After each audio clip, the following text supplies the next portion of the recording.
Ser podcast.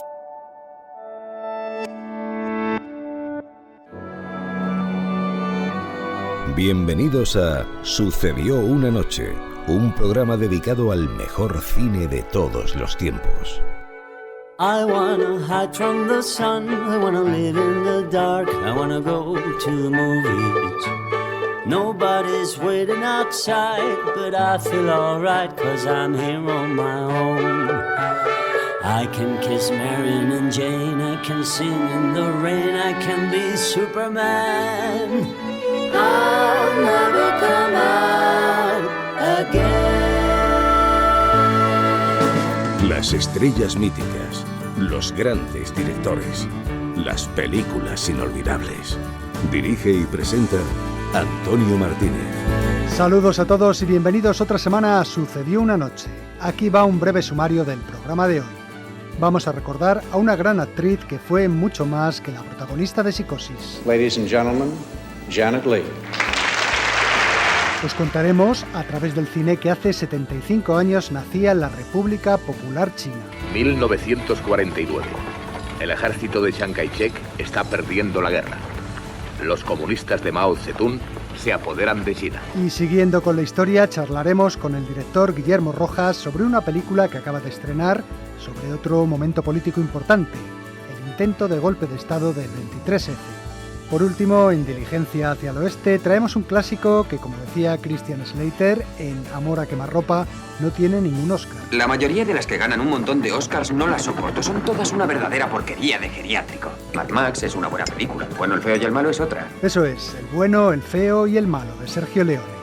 Todo esto y algunas cosas más en los próximos 50 y tantos minutos. I wanna hide from the sun, wanna live in the dark, and I'll never come back. El espectáculo está a punto de comenzar, pero no se alarmen ustedes, no les cobraremos la entrada.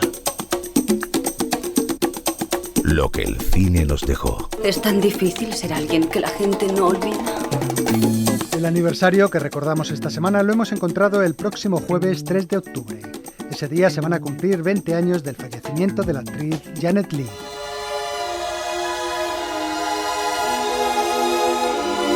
Pocas actrices de la historia de Hollywood han quedado marcadas tanto por una sola película como Janet Leigh. La actriz participó en más de 50 films, pero todo el mundo la recuerda como aquella pobre mujer a la que Alfred Hitchcock envió a un siniestro motel de carretera. Si necesita algo de mí, no tiene más que dar con los nudillos en la pared. Estaré en la oficina. Gracias, señor Bates. Norman Bates. Y eso que no aparecía mucho tiempo en la película. Piensa en el impacto que supondría acabar con la protagonista a mitad de la película. No deberías esperar a la mitad. Mátala a los 30 minutos. Sin embargo, el impacto que tuvo Psicosis, y en especial la escena de la ducha, hizo que todo el mundo la identificase ya para siempre con la película de Hitchcock. He hecho muchas películas y solo esa con Hitchcock, pero llevo toda la vida en las entrevistas contestando preguntas sobre ella y sobre Hitch, mucho más que sobre cualquier otro director con el que haya trabajado.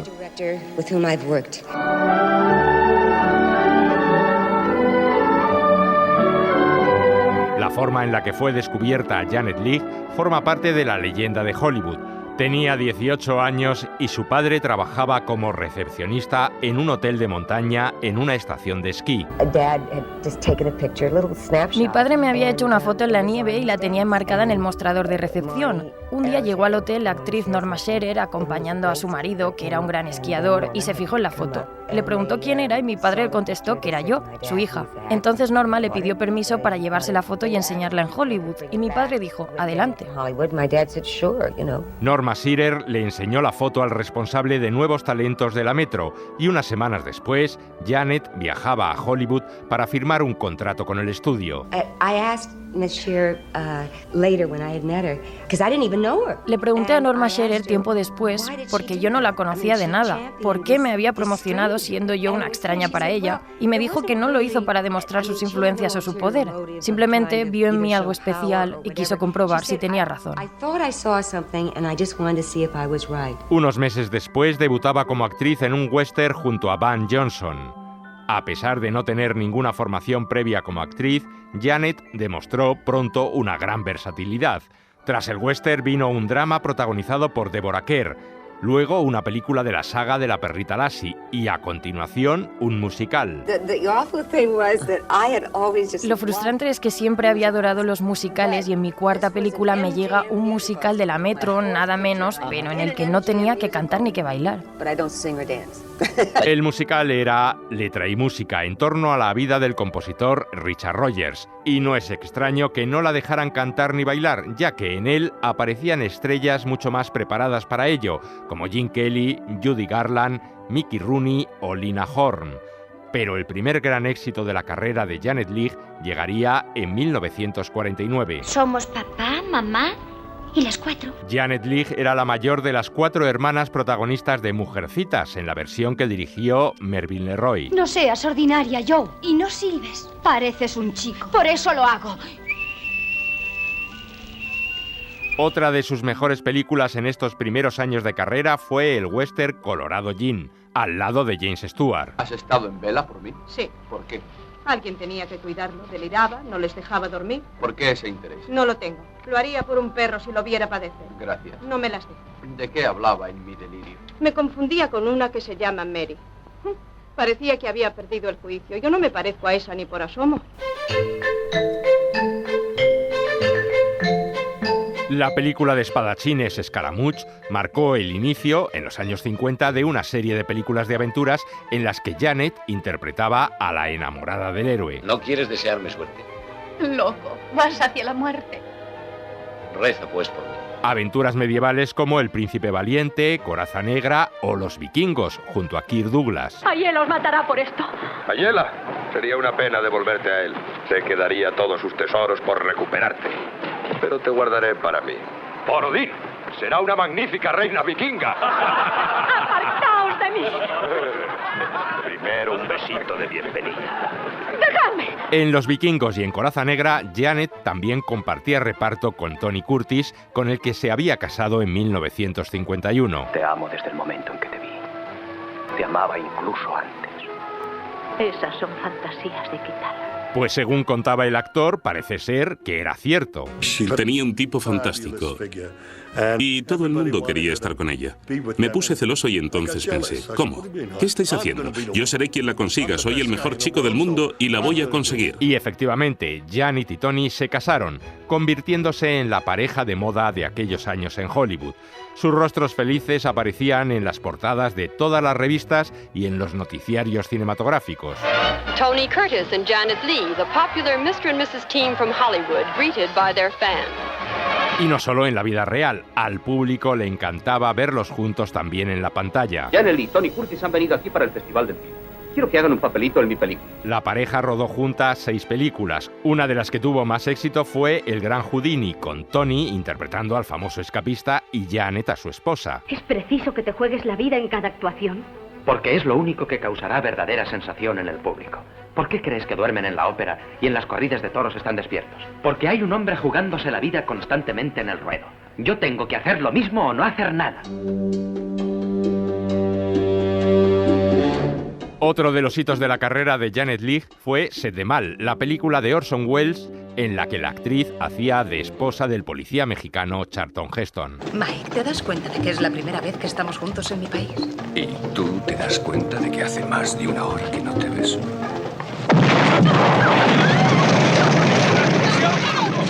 Y entonces llegó la llamada de Hitchcock para hacer Psicosis. Bueno, soy actriz, por supuesto, pero antes soy esposa y madre. Y por eso tengo curiosidad en saber cómo va a rodar la escena de la ducha. Permíteme que te tranquilice, querida. Pienso rodar planos cortos desde distintos ángulos. Cuando acabe el montaje, solo insinuará desnudez, insinuará violencia, pero en realidad no se verá nada. 7 días de trabajo y 70 posiciones de cámara nos llevó a hacer esa secuencia que solo dura 45 segundos. Pero es pura magia porque está hecha por el maestro. Gracias a Psicosis, Janet Leigh consiguió la única nominación al Oscar de su carrera. La buena racha de la actriz continuó en los 60 en películas como El mensajero del miedo de John Frankenheimer o Un beso para Birdie, un musical al lado de Dick Van Dyke. La canción será Un último beso. No me suena. Aún no está compuesta. ¿Y quién compondrá ese clásico? ¿Quién sino mi futuro marido Albert F. Peters? ¿Quién sino? Biddy hace tiempo que quiere darle una oportunidad. Sé que si usted se lo dice, cantará esa canción. Pero en lo personal las cosas no iban tan bien. En 1962 se divorció de Tony Curtis debido a las constantes infidelidades del actor y a los primeros coqueteos con las drogas de este, coqueteos que se convirtieron en un problema serio tiempo después. No obstante, fue Tony el que pidió el divorcio. Estábamos atraídos por imanes diferentes que nos hacían separarnos continuamente. Trabajabas en una película, ocupado día y noche, y no tenías otro mundo a tu alrededor, solo el del rodaje. Te enamorabas de la peluquera o te hacías buen amigo del encargado de vestuario. Alguna otra persona te proporcionaba droga. No se puede mantener una familia con separaciones así. No se puede. Es imposible.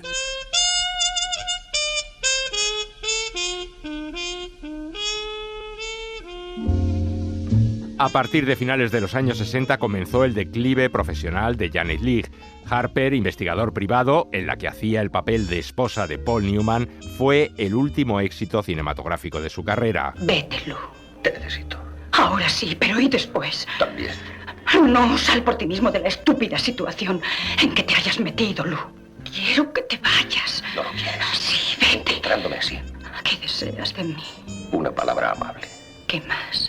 Todo lo que me puedas dar. Ninguna de las películas que rodó a partir de entonces le devolvió glorias pasadas. En los años 70, la actriz se dedicó sobre todo a la televisión, con grandes espacios de inactividad profesional que dedicaba a cuidar de las dos hijas que había tenido con Tony Curtis. En 1956 había nacido la primera, Kelly, y en 1958 la segunda, Jamie Lee, no sin algún sobresalto, ya que pocas semanas antes de nacer, Janet Leigh sufrió un accidente de coche. Tal vez sea esa la razón de que mi cara esté torcida. Esta forma de cuña no es normal. Si miras a mis padres, sus caras no tienen forma de cuña. Tal vez sea la consecuencia de haberme golpeado contra el útero de mi madre en el accidente de coche y por eso soy siempre tan retorcida. Gracias a su papel en La noche de Halloween, Jamie Lee Curtis se convirtió también en actriz de éxito, sobre todo en películas de terror en los comienzos de su carrera. Janet contaba que nunca le dio ningún consejo para desenvolverse en el cine, más bien se los pedía a ella, a su hija. Ella tiene un gran sentido común en lo relativo a este negocio, a la parte comercial del cine me refiero. Cuando yo empecé era muy ingenua, me dejaba manejar. Ella en cambio creció expuesta a este mundo y sus referencias y conocimientos cuando empezó eran mucho mayores que los míos. En 1980 coincidieron juntas en el reparto de La niebla de John Carpenter, aunque no compartían escenas hasta casi el final de la película, cuando ambas se encerraban en una iglesia huyendo de la niebla mortífera. ¡Nos ha cortado el paso! ¡Está subiendo por el camino! ¡Rápido, adentro! ¡Corre! ¡Cierra la puerta! ¡Padre! ¿Hay algún sótano o desván, padre? Hay una biblioteca al fondo. Os enseñaré el camino. ¡Vamos, daos prisa! En 1998 volvieron a aparecer juntas en Halloween H20, película de la famosa saga de terror en la que Janet hacía solo un pequeño cameo. A todos nos han pasado cosas malas en la vida. El truco está en concentrarse en el presente. ¿Pero qué sabré yo? Para entonces la actriz ya estaba retirada del cine, aunque aseguraba tener una vida muy activa. Siempre estoy ocupada y de hecho me falta tiempo. Me dedico a mis organizaciones benéficas principalmente y ahora mismo estoy documentándome porque voy a escribir una novela. Es cierto, en los últimos años de su vida, Janet Leigh escribió 4 libros, 2 sobre su vida en Hollywood y un par de novelas. La noticia de su muerte, el 3 de octubre de 2004, a los 77 años de edad, sorprendió a todos ya que nadie sabía que estaba enferma. Una inflamación de los vasos sanguíneos fue la causa de la muerte de esta actriz que, a pesar de ser recordada por su papel de Marion en Psicosis, demostró a lo largo de su carrera una gran habilidad para encarnar todo tipo de personajes. Janet, quiero decirte que has sido muy profesional. Siempre lo tendremos en cuenta. Gracias.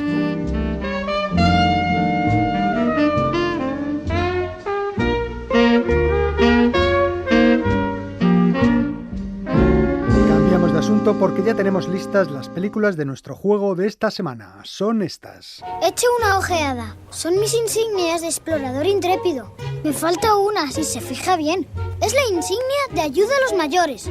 Cuando la consiga, seré un explorador intrépido senior, nada menos.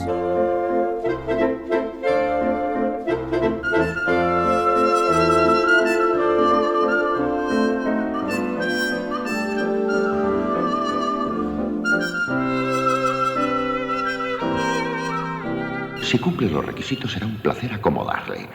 ¿Será tan amable de mencionar algún destacado crimen que haya cometido? ¿Crimen?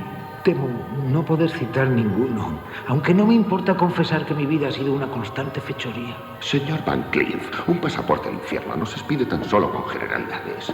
Deberá esperar a que yo disponga de tiempo para estudiar su ficha.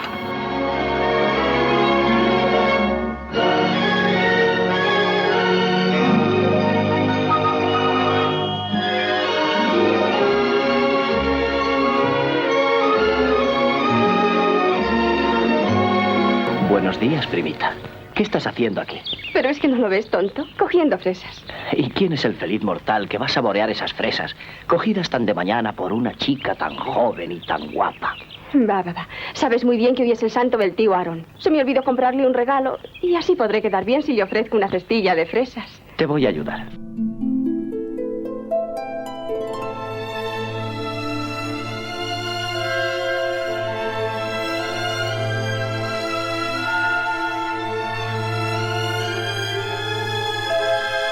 Pues vamos con las respuestas para ver cuántas habéis acertado. La primera yo creo que era fácil. Una película de animación de Pixar del año 2009, Up, una aventura de altura, la de la casa que salía volando con los globos.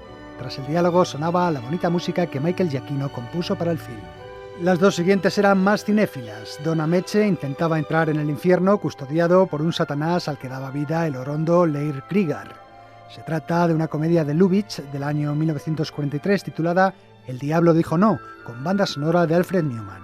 Y terminábamos con otra para cinéfilos, Fresas salvajes, una de las obras maestras de Ingmar Bergman, estrenada en 1957 y con la que el director sueco ganó el Oso de Oro en el Festival de Berlín.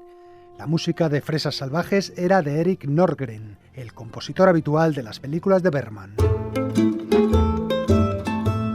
Dale un título y lo escribirá. Enciclopedia Curiosa del Cine. Parece más una bomba que un libro. Hoy nuestra enciclopedia nos trae uno de esos capítulos sobre historia que de vez en cuando nos gusta ofrecer en el programa. El próximo martes, 1 de octubre, se van a cumplir 75 años desde que Mao Zedong proclamara el nacimiento de la República Popular China. La historia del nacimiento de este país y de los años posteriores en que fue gobernado por Mao la hemos visto reflejada en muchas películas chinas en su mayoría, como La cometa azul, Días de sol, Balzac y la joven costurera china, Adiós a mi concubina de Chen Kai-he, o películas de Zhang Yimou como Vivir o Amor bajo el espino blanco. Pero también la hemos conocido a través de producciones occidentales como El último emperador, Kundum, Los niños de Huang Xi o El último bailarín de Mao. Utilizando diálogos de estas y otras películas, vamos a contaros de forma resumida los hechos históricos. Al igual que Egipto o Grecia, China tiene también una cultura milenaria. Su primera dinastía conocida data del año 1766 a.C. y la última llegó hasta el siglo XX. Pequeño Puyi, he decidido que tú seas el nuevo señor de los 10.000 años. El último emperador, que todos recuerdan gracias a la película de Bertolucci, subió al trono en 1908 con tan solo 3 años. Fue el último representante de la dinastía Ming. China había llegado al siglo XX bajo un sistema todavía feudal.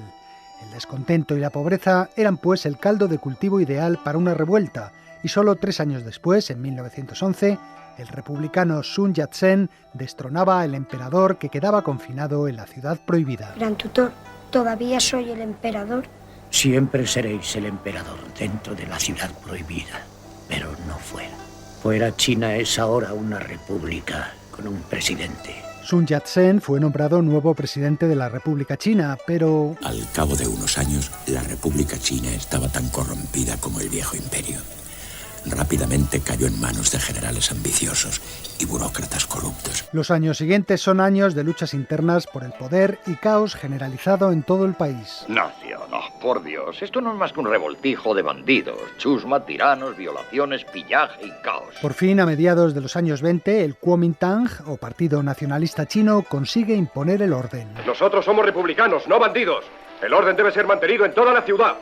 Podéis marcharos, pero recordad que todo saqueador será fusilado. El líder del Kuomintang es un militar carismático. Los estudiantes apoyan a su nuevo líder, Chiang Kai-shek, del Partido Nacionalista. Se dirige hacia el norte para enfrentarse a los jefes militares. Chiang Kai-shek lidera a los nacionalistas. Del otro lado está el Partido Comunista, fundado en 1921 por un maestro, hijo de un campesino que prosperó hasta convertirse en terrateniente. El joven había viajado a Pekín para estudiar en la universidad y pronto se convirtió en un líder. No hay alternativa. Hay que obedecer a Mao. El Partido Comunista de Mao Zedong defendía el reparto de la riqueza, daba prioridad a la agricultura y abolía toda relación con el pasado feudal, cultural y religioso del pueblo chino. La religión es veneno. Veneno. Y como el veneno debilita la raza, como una droga aletarga la mente de las personas y de la sociedad. Es el opio del pueblo. En 1927 estalla la guerra entre nacionalistas y comunistas, una guerra que durará más de 20 años. El general Chiang Kai-shek ha tomado Shanghái. El Kuomintang ha roto con los rojos y los ha aplastado. Se acabaron los rojos.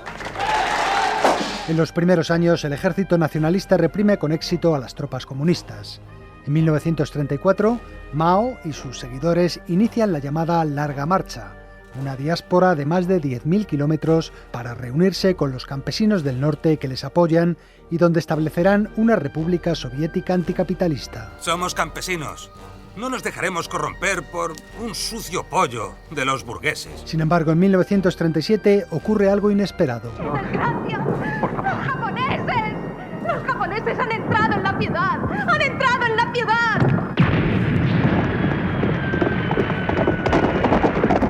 Los japoneses invaden China, comenzando por Manchuria, la región del norte. Allí crean un nuevo estado llamado Manchukuo, al frente del cual colocan al depuesto emperador Puyi como marioneta que utilizan a su antojo. El segundo edicto, Majestad. El japonés era la lengua oficial en las escuelas de Manchukuo. La invasión japonesa del país consigue unir a los chinos y las dos facciones combatirán juntas a los invasores. Los chinos no deben pelear entre sí. ¡Lucharemos todos unidos! ¡Lucharemos todos unidos! ¡No nos esclavizarán! ¡No nos esclavizarán! Tenemos un objetivo común y eso es lo importante. No obstante, en las zonas de la China no ocupada, la guerra entre nacionalistas y comunistas continúa, un conflicto que se intensificará aún más tras la derrota japonesa tras la Segunda Guerra Mundial. China sigue dividida en dos y sus habitantes se ven obligados a elegir y combatir en uno de los dos bandos. ¿Planeas escapar? Hazlo y los nuestros te fusilarán. Y allá están los comunistas. No te dejarán ni hablar. O los combates o estás contra nosotros. ¿Quién cuidará de mi mujer, de mis hijos, de mi madre? Olvídalos. Debes salvar tu pellejo. Gracias al apoyo de la Unión Soviética, los comunistas empiezan a ganar la guerra. El enemigo ha hecho una escabechina. ¿Y esos gritos? Son los soldados heridos. Se están congelando. ¿Y nadie los atiende? No queda nadie. Hemos quedado atrapados. Decenas de miles. Finalmente, el bando nacionalista acepta su derrota. Todas las ciudades del sur se han unido a la revolución.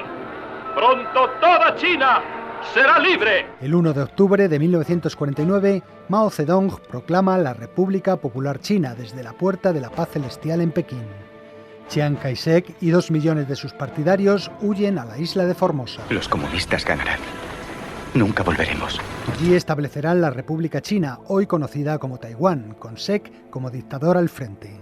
Mientras tanto, el rodillo comunista empieza a trabajar en la China continental. Se reparten las tierras entre los campesinos que se agrupan en cooperativas. Nuestro gran líder, el presidente Mao, nos enseña: el campo está lleno de oportunidades. Solo en el campo los jóvenes pueden descubrir su potencial. Mao Zedong se convierte en el líder máximo en el que todos han de creer ciegamente. ¡Saluda al presidente Mao!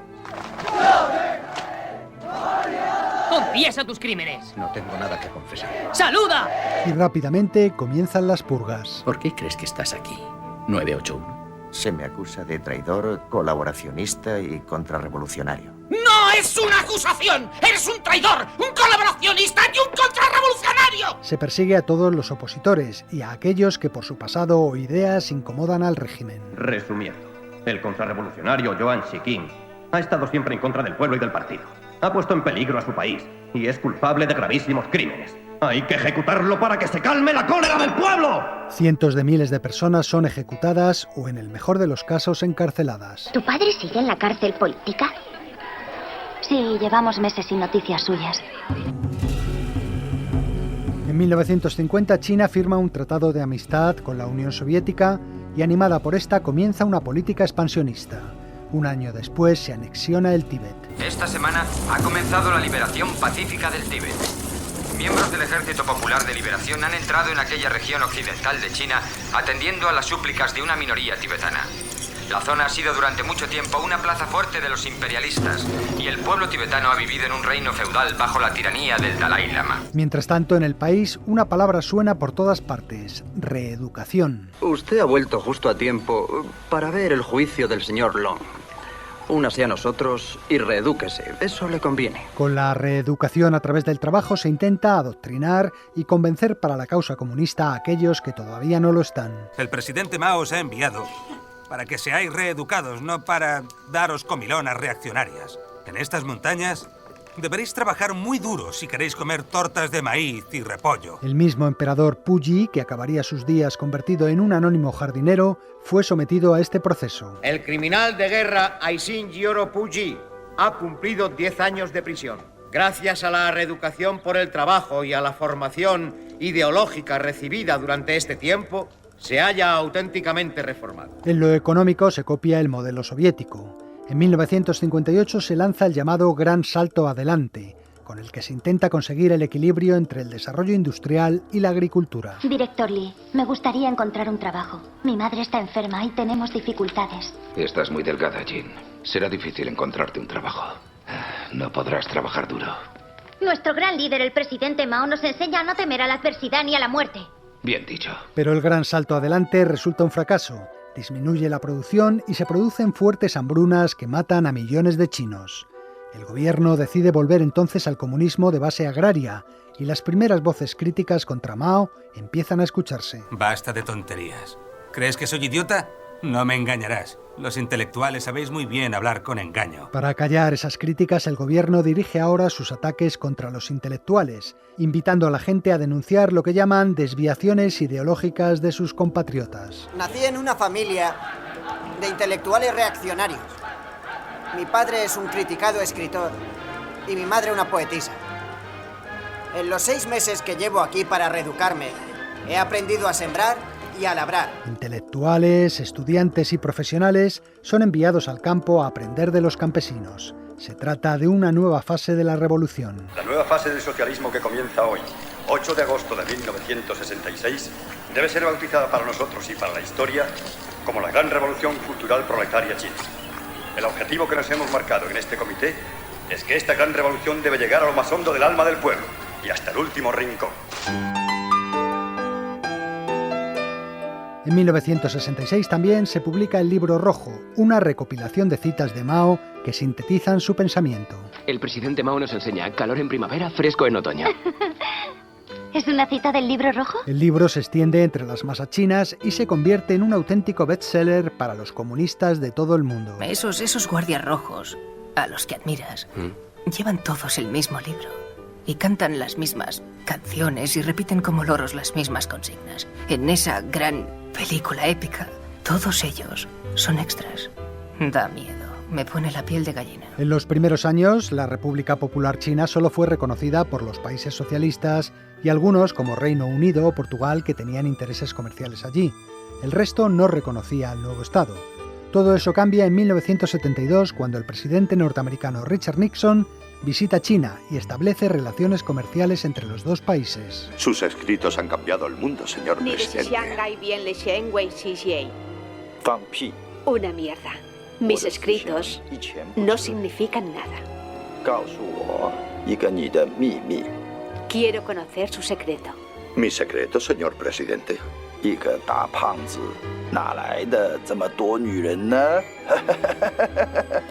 Un hombre gordo como usted, ¿cómo consigue tantas chicas? Finalmente, el 9 de septiembre de 1976, Mao Zedong muere a los 83 años. ¿En qué estás pensando? Estaba pensando en la vida que Mao ha llevado. En el 52 yo le llamé monstruo. Tras su muerte y bajo el liderazgo de políticos como Deng Xiaoping, la República Popular China emprenderá reformas económicas, abriéndose al comercio exterior y encaminándose lentamente hacia la economía de mercado, pero manteniendo el modelo socialista y el férreo control del Estado. En China, anteponemos el bienestar del Estado por encima del bienestar individual. Actualmente en Pekín quedan pocos símbolos de la revolución de Mao. El más visible de todos, su gran retrato en la plaza de Tiananmen. Allí permanece, aunque muchos no le recuerdan ya como a un héroe.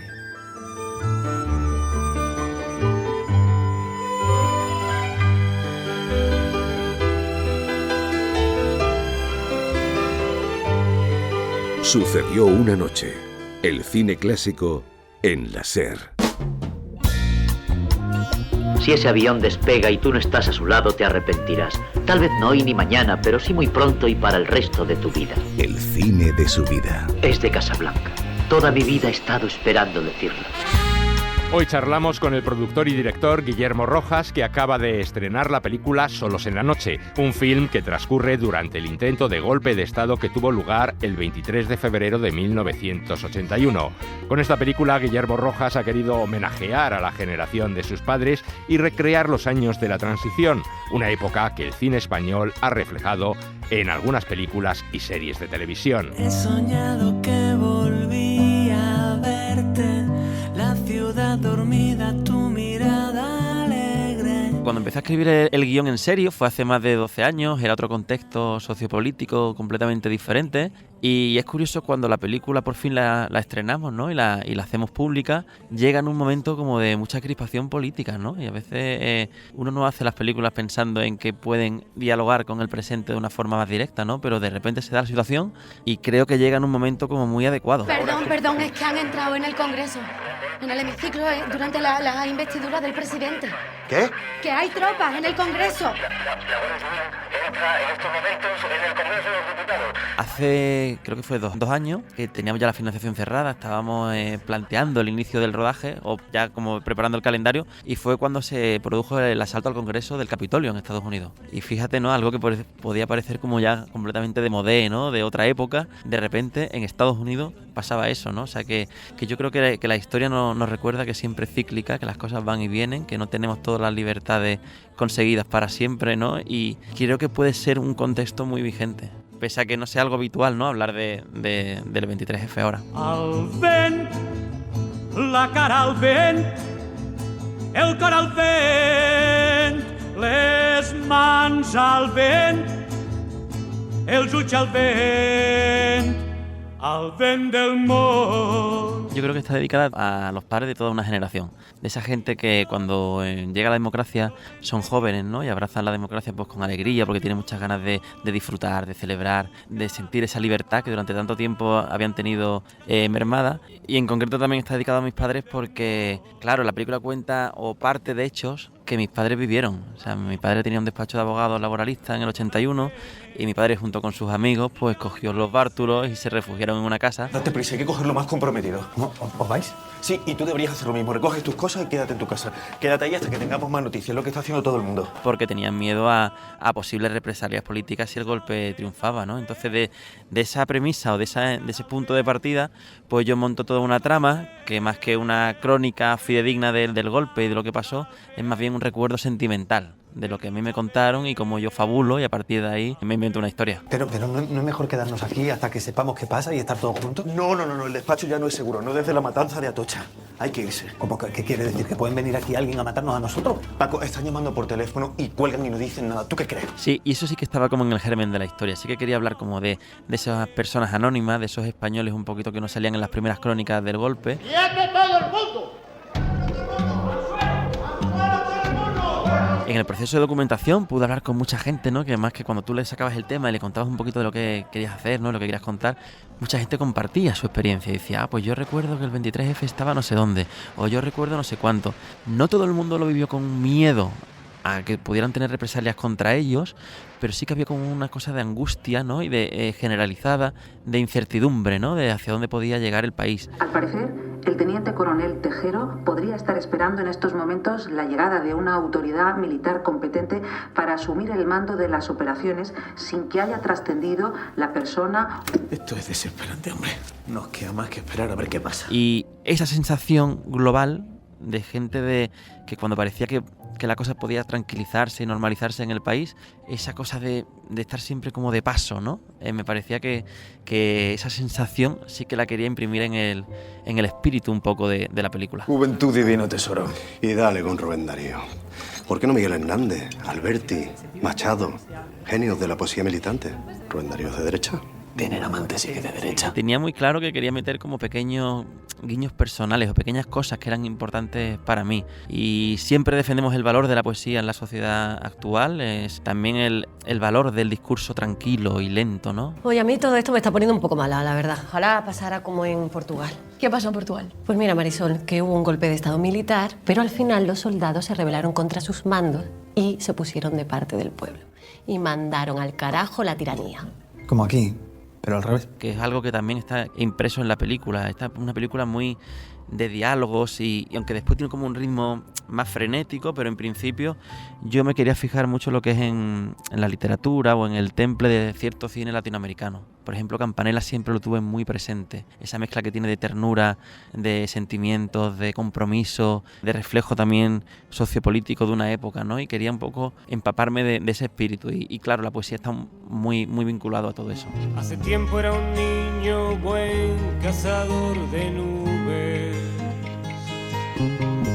y es que al cielo subía por sumas de escaleras. Yo creo que no se ha tratado demasiado, porque creo que pasa un poco como con la pandemia. Es decir, cuando pasa algo traumático y ya por fin entramos como en ese periodo un poco de relajación, creo que quizás se olvida, ¿no? Queremos olvidar todo lo malo que lo hemos pasado, ¿no? Y creo que con la pandemia pasa igual, a mí me pasa en el día a día. No sé si eso es lo que pasa realmente en nuestro cine respecto al 23F, pero sí que es verdad que hay pocas películas que reflejen esa trastienda. El Calentito es una de ellas. ¿Me matas? Sí. El 23 de febrero tiene usted un día tranquilo. Bueno, pues entonces el 23 de febrero. Que se fija en esa gente un poco normal, ¿no? Y cómo les pudo afectar. Recuerdo que cuando escribí el guión la vi como con muchas ganas, ¿no? La cogí con mucho para ver qué se estaba viviendo, ¿no? El Calentito está ambientada en Madrid, nuestra película en una ciudad de provincias un poco indeterminada. Quería salir también de ese centralismo que es tan habitual en este cine de político, ¿no? Que se hacía en ese momento, sobre todo en los 70. ¿Pasa? ¿No estás contento? El rey ha terminado con el golpe.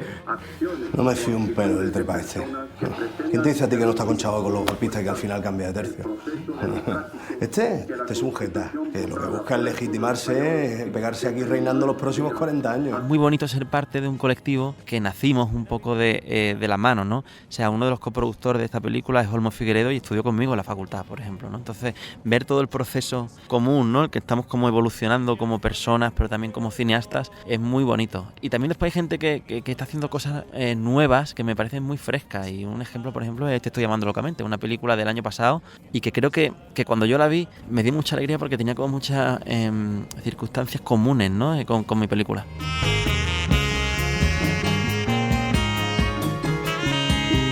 Sucedió una noche. El cine clásico en la SER. Jack Bourbon presenta Diligencia hacia el oeste. Alabado sea el Señor, no pensábamos que pudiese llegar ninguna diligencia con los apaches metidos en faena. Un recorrido por los mejores westerns de la historia. Porque ya no hay películas como las de antes. Me refiero a las buenas. Las mejores, las del oeste. ¿Qué tal, amigos? En los años 60 del siglo pasado, el cine del oeste sufrió una auténtica revolución gracias al spaghetti western, género llamado así por tratarse de producciones mayoritariamente italianas y muy diferentes al western hollywoodiense. En ellas no cabían John Wayne ni los otros héroes clásicos del género. Los protagonistas eran tipos de piel curtida y dientes amarillos que se movían en una ambientación polvorienta que destilaba calor, sudor y mal olor. Un cine sin apenas mujeres, en el que no había romanticismo posible y que mostraba una violencia salvaje y explícita. Aunque se rodaron cientos de spaghetti westerns, se considera comúnmente al director Sergio Leone como el padre y gran artífice del género. 3 películas dirigidas por él y protagonizadas por Clint Eastwood le dieron carta de identidad. Por un puñado de dólares, La muerte tenía un precio y El bueno, el feo y el malo. Esta última, estrenada en 1966, es, en nuestra opinión, la mejor de la trilogía y de ella os vamos a hablar hoy.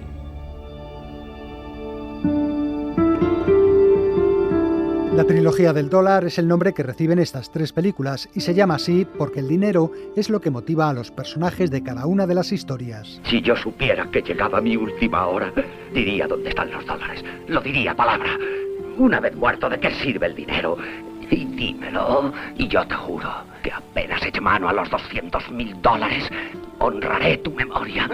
Mira, te lo juro, una misa diaria en memoria tuya cantada. Las 3 están protagonizadas por Clint Eastwood, al que vemos siempre vestido con el mismo poncho y el mismo sombrero, ojos semicerrados, barba de 3 días y un cigarro colgando de los labios. Estoy buscando medio cigarro en la boca de un hijo de perra, alto, rubio y de pocas palabras. Aquí todos hablan poco. ¿Qué quiere usted que sepa mi marido? Calla tú, gallina. Eli Wallach, coprotagonista del bueno, el feo y el malo. Disfruté con la actuación de Clint, porque él no dice mucho, pero transmite un gran sentido de la observación y de la escucha, y eso da mucha fuerza a las escenas. Parece que no hace nada, pero cuando ves la película, ahí está, y es maravilloso. En ninguna de las 3 películas de la trilogía conocemos el verdadero nombre del personaje de Clint, aunque en La muerte tenía un precio le apodan el manco y en esta el rubio. Es un nombre como cualquier otro, ¿no? Las 3 películas presentan también el mismo estilo cinematográfico. Cercanísimos primeros planos, largos silencios seguidos de estallidos de violencia y diálogos cortos pero contundentes. Verás, el mundo se divide en 2 categorías. Los que tienen revólver cargado y los que cavan. Tú cavas. Y por supuesto en las 3 está la música de Ennio Morricone. Oye, Tuco, ¿te gusta la música? ¿La música? Pues claro que me gusta, ayuda a hacer la digestión. Una música que rompía con los cánones tradicionales de la música del western, incorporando silbidos, efectos de sonido o instrumentos poco habituales como la guitarra eléctrica o el órgano. Sergio Leone decía que Morricone, más que su compositor, era su guionista. Muchas veces sustituía los diálogos por su música, ya que ésta expresaba mejor que las palabras lo que quería contar. Las melodías se acoplaban como un guante a las imágenes, como explicaba Bruno Damario, el guitarrista que tocó en estas bandas sonoras. En la historia de la banda sonora en Italia, la música siempre se había adaptado a las imágenes y esa sincronización habría sido difícil de conseguir, pero Leone fue lo suficientemente listo para pedirle a Morricone que escribiera primero la música y después rodaba las escenas a partir de esta para que encajaran.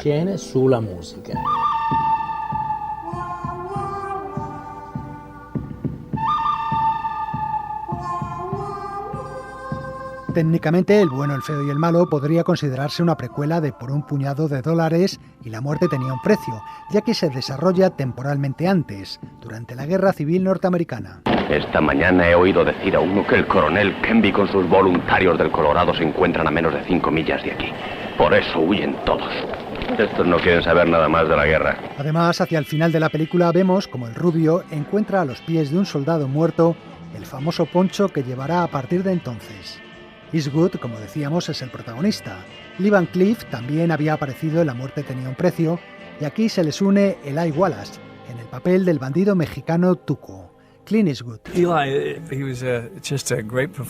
Eli era un gran actor y muy versátil. Tenía una energía tremenda que derrochaba todo el rato y yo creo que disfrutó mucho creando su personaje y contraponiéndolo al mío, que era más estoico, más irónico, mientras que él era mucho más explosivo. Yo creo que hacíamos muy buena combinación. ¡Hijo de una perra sarnosa! ¡Me las pagarás! ¡Quiero verte reventar! ¡De cólera, de rabia, de viruela negra! ¡Desátame, hijo de una hiena! ¡Bájame! Aunque Clint Eastwood está considerado el protagonista principal de la película, si somos justos, el que más tiempo aparece en pantalla es Eli Wallach. También se podría discutir el papel que representa cada uno en el título del film. El feo, desde luego, es Wallace, pero en cuanto al bueno y al malo, la cosa no está tan clara. Es verdad que Eastwood demuestra buenos sentimientos en un par de escenas. Qué ingrato, después de las veces que te he salvado la vida. Y que Lee Van Cleef, al que apodan Sentencia, es un cazarrecompensas que no tiene piedad. El caso es que cuando alguien me paga siempre termino mi trabajo. Tú deberías saberlo. ¡No! ¡Sentencia, no! ¡Sentencia! Sin embargo, a la hora de matar gente, Sentencia solo mata a 3 personas. Tuco se carga a 6, mientras que el rubio, etiquetado como el bueno, deja 11 cadáveres durante el transcurso de la película. Cada revólver tiene su voz, y esa la conozco. El bueno, el feo y el malo cuenta la historia de estos 3 pistoleros que buscan un tesoro sin importarles quién caiga en el camino. 2 de ellos saben que se encuentra en un cementerio, y el tercero el nombre inscrito en la tumba que lo esconde, por lo que, muy a su pesar, deben colaborar juntos. Ponte esa ropa. ¿Por qué? Porque nos vamos ahora. ¿A dónde? Hacia $200.000 en oro. Yo sé el nombre de un cementerio. Y tú, el de una tumba.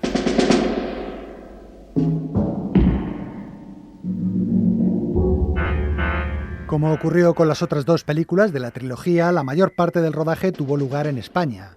El desierto de Almería hacía las veces del árido paisaje de Nuevo México. Bueno, eso es el desierto. Un horno de 150 millas de largo. Ni la guerra se atreve a pasarlo. La novedad aquí es que muchas de las escenas se rodaron también en diversas localidades de la provincia de Burgos.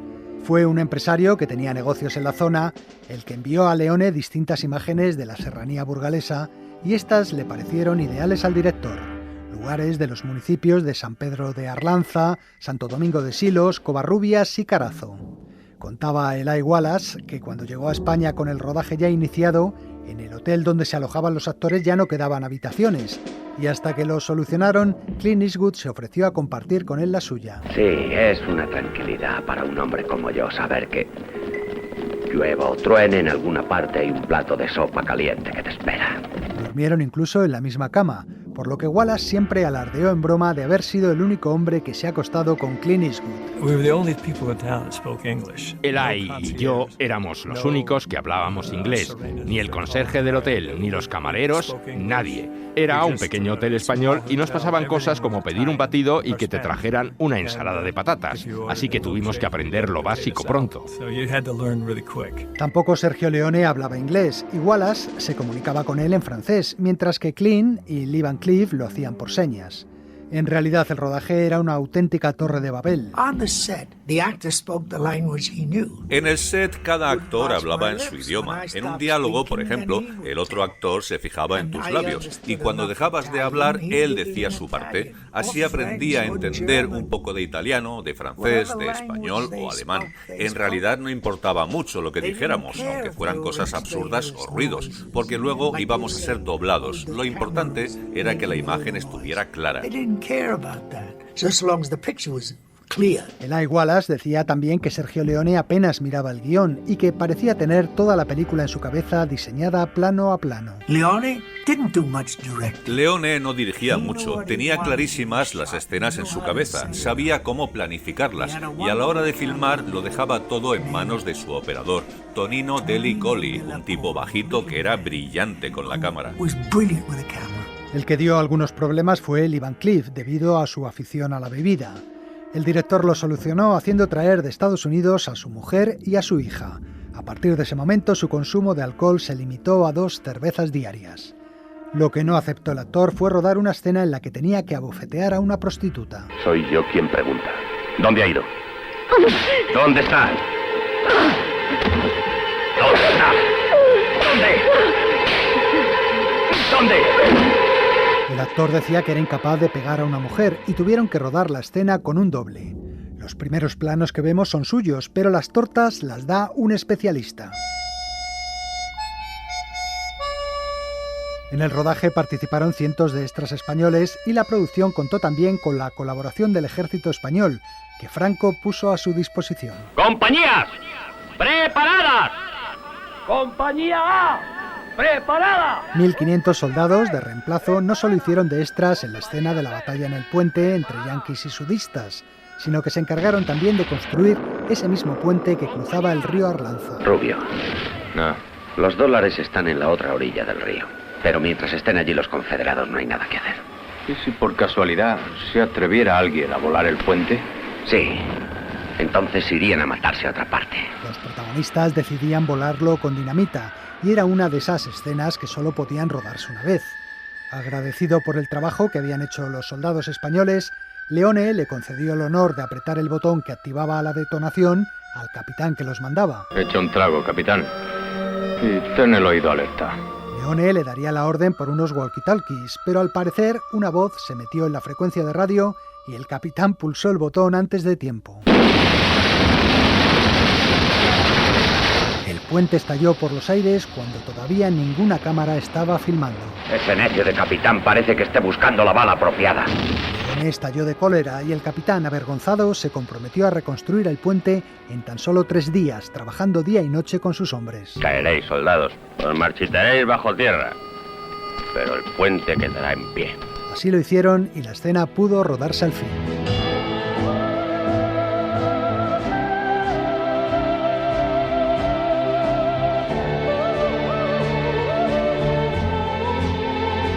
Los soldados españoles también construyeron el cementerio de Sad Hill, donde transcurre la última parte de la película. Un cementerio situado en una localidad también de Burgos. A ver, ¿cómo se llama ese pueblo? Y mira que el nombre es fácil. El pueblo era Carazo. 250 zapadores del ejército español construyeron el cementerio con cerca de 8.000 cruces de madera que se disponían de forma circular, al estilo de un circo romano, dejando en el centro un espacio de arena donde tendría lugar la escena más mítica de la película, el famoso duelo a 3. Aunque cavarais un año no aparecería. $200.000 es mucho. Y tenemos que ganarlo. ¿Cómo? Quedando vivo solo uno de ellos. Los 3 pistoleros se sitúan marcando los vértices de un triángulo y durante unos interminables segundos se miran unos a otros. Por fin, alguien desenfunda y comienza el tiroteo. Hasta entonces, los duelos en el western habían sido siempre entre 2 personas y en línea recta. Leone inventó el duelo triangular, que posteriormente sería copiado en otras películas. Tarantino, sin ir más lejos, considera esta escena la mejor de toda la historia del cine, y la ha imitado en varias de sus películas como Reservoir Dogs o Malditos Bastardos. Cuando terminó el rodaje, el cementerio de Sad Hill quedó abandonado y el paso del tiempo lo hizo desaparecer. Sin embargo, en el año 2015, un grupo de fans de la película formaron una asociación y se propusieron desenterrarlo. David Alba era uno de los miembros de esta asociación. Yo creo que fue un deterioro progresivo durante 48 años, hasta llegar a que aquello quedase invisible a los ojos de cualquiera que pasaba por allí.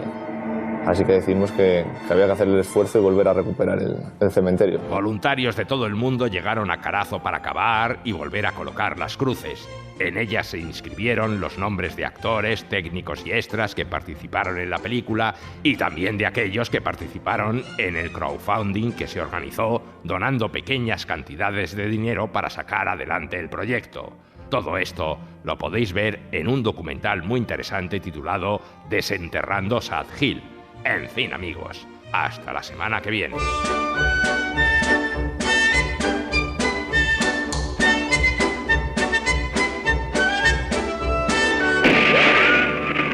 Continuará.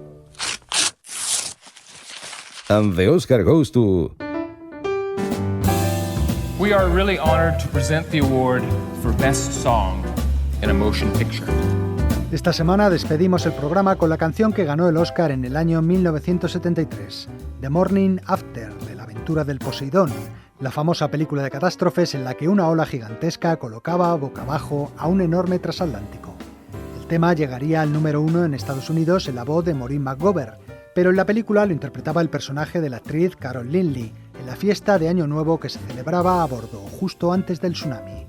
Como Carol Lynley no sabía cantar, fue doblada por la cantante Renée Armand, que es a quien pertenece la voz que vamos a escuchar. Y nada más, un saludo para todos y hasta la semana que viene.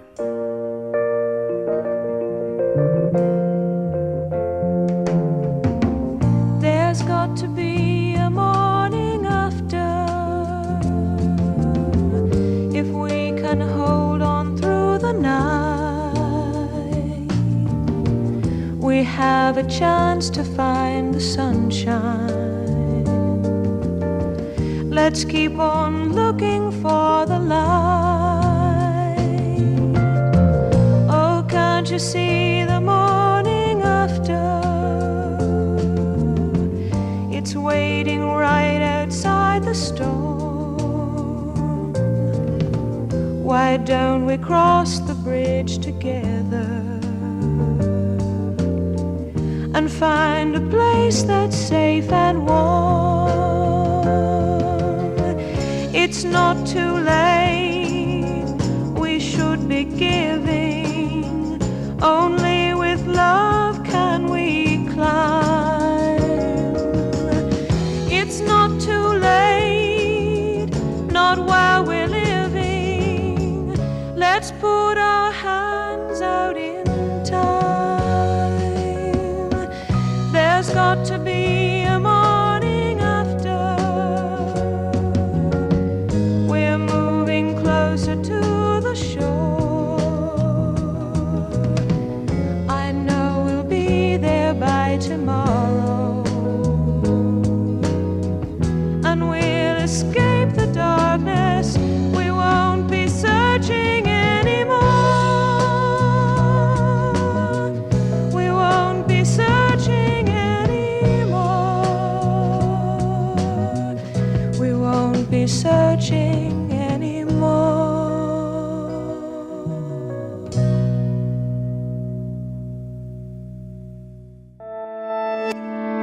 Cadena SER. La radio.